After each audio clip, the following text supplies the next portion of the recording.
Sonic 1029. So my name is Brad Young. I am a registered nurse.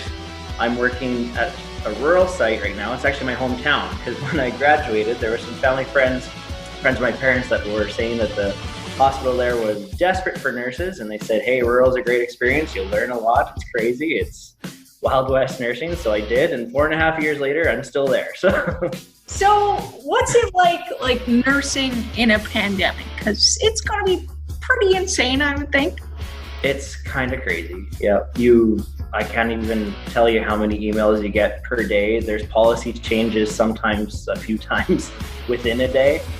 And everybody's just learning like fly by the seat of their pants because, you prepare for stuff like this. They're really good at public health and, the what if this were to happen down the road. And there's been some sort of like instances of this before, like SARS and things like that. But this time, this was a game changer. This was different. This overwhelmed everybody. Are you seeing like lots of patients with COVID, or is it, more? Not really, because actually in our zone, we've been fairly lucky and like and I live in Edmonton. So yeah, I'm working rural, but I come back in Edmonton all my days off and have the majority of the friends that I graduated with work in Edmonton.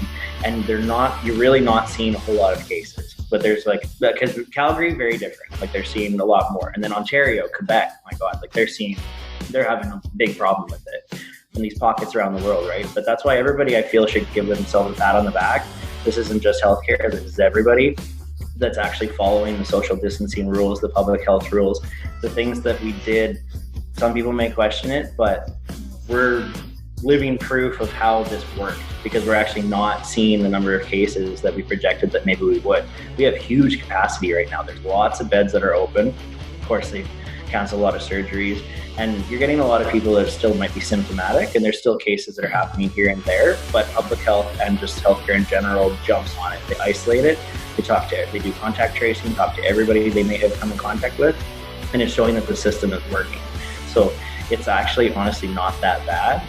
There's some crazy hours. There's really strict sickness rules, so we're having to work lots of extra overtime because it's really isolating a lot of staff. Because if you have any kind of symptom whatsoever, you can't go anywhere near the hospital. How are you coping? When you come home, what do you do to relax and disconnect? I'm sure it's probably affecting you.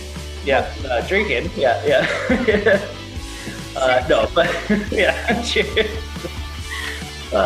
No, that's such an important part of it. And actually, I have to do a kudos to AHS with this too, because they have been every single day that there's a nightly email that goes out to every employee of AHS every single night with updates of what's happening. But at the bottom, there's always this section that's dedicated to making sure that you're taking care of your mental health. Well, yeah, honestly, we just wanted to say thanks at Sonic for what you do, because it's crazy times for everyone in the healthcare field, for you. So no, we just love hearing all the people, the little hashtags and just everything. Everybody putting out their love for healthcare. Not just us, frontline, everybody, right? People in the grocery stores, people that are tracking surgery.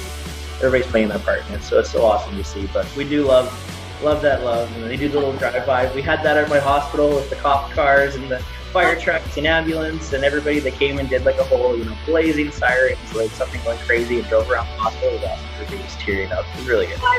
That's awesome. Really cool. Well, happy Nurses Week. Thank you.